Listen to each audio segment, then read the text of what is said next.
నేను రైతును కాదు, నాకు రైతు బంధు లేదు. మరి ఉద్యమకారునిగా నేను ఎట్లా గుర్తింపు పొందాలి, ఎట్లా లబ్ధి పొందాలి? 10 ఎకరాలు ఉన్న రైతు ఈ 10 సంవత్సరాల్లో 10 లక్షల లబ్ధి పొందిండు. 1 ఎకరం ఉన్న ఆయన 1 లక్ష లబ్ధి పొందిండు. ఏం లేని ఆయన ఏం లబ్ధి పొందిండో చెప్పండి. ఈ దేశంలో ఈ రాష్ట్రంలో ఏమన్నా పథకాలు ఉన్నాయా? సెంటు భూమి లేనివానికి ఏమన్నా పథకం ఉన్నదా? ఏం లేవు.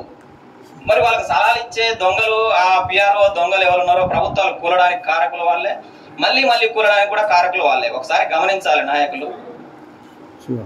ఆ మల్లారెడ్డికి ఇచ్చే 4 కోట్ల రూపాయలు ఏవైతున్నాయో విదేశాలలో ఉన్న 7,000 కోట్ల రూపాయల భూముల మరి రైతు బంధు పథకం ఎంతో ఆ డబ్బులన్నీ మిగిలిస్తే మాత్రం ఈ రాష్ట్రంలో అన్ని పథకాలు ఆయన చెప్పిన అన్ని కూడా అమలు చేయొచ్చు. ఎందుకంటే ఈ రాష్ట్రం మిగులు బడ్జెట్గా మిగులున్నది. వాళ్ళందరికీ భూస్వాముల పథకాలు ఏవైతున్నాయో కళ్యాణ లక్ష్మిని కానీ మళ్ళా అదే భూస్వామి పథకం ఏదైతుందో ఏది రైతు బంధు అంటాం. ఆయనకు కౌలుకి ఇస్తే 1 లక్ష రూపాయలు వస్తున్నాయి, రైతు బంధు 1 లక్ష వస్తుంది, మళ్ళీ మాపి 2 లక్షలు. అరే మేము పన్నులు కడుతున్నాం అన్ని రకాలుగా, మాకు 50,000, 20,000, 10,000 అని రాదు, 5,000 మీ కాలు మొక్కుతాం, మీ కాళ్ళు గడిగి ఆ నీళ్లు మేము మా మీద చల్లుకుంటాం. ఎందుకంటే చాలా దీనమైన హీనమైన ఘోరమైన పరిస్థితులు ఈ రాష్ట్రంలో ఎవరు ఉన్నారంటే ఉద్యమకారులే.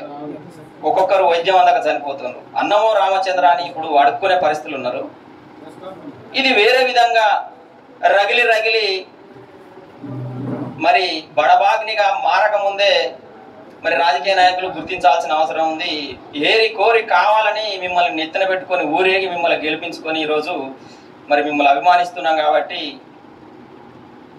మా ఆకాంక్షలు పెద్ద గొప్పవేం కాదు.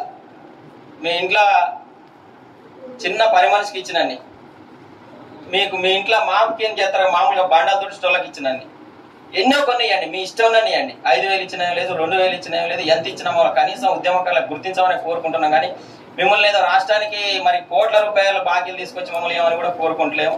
గుర్తించి ఓన్లీ కనీసం లాస్ట్ కార్డాన్ని ఇవ్వాలి మమ్మల్ని కోరుకుంటూ ముగిస్తున్నాం. జై భీమ్.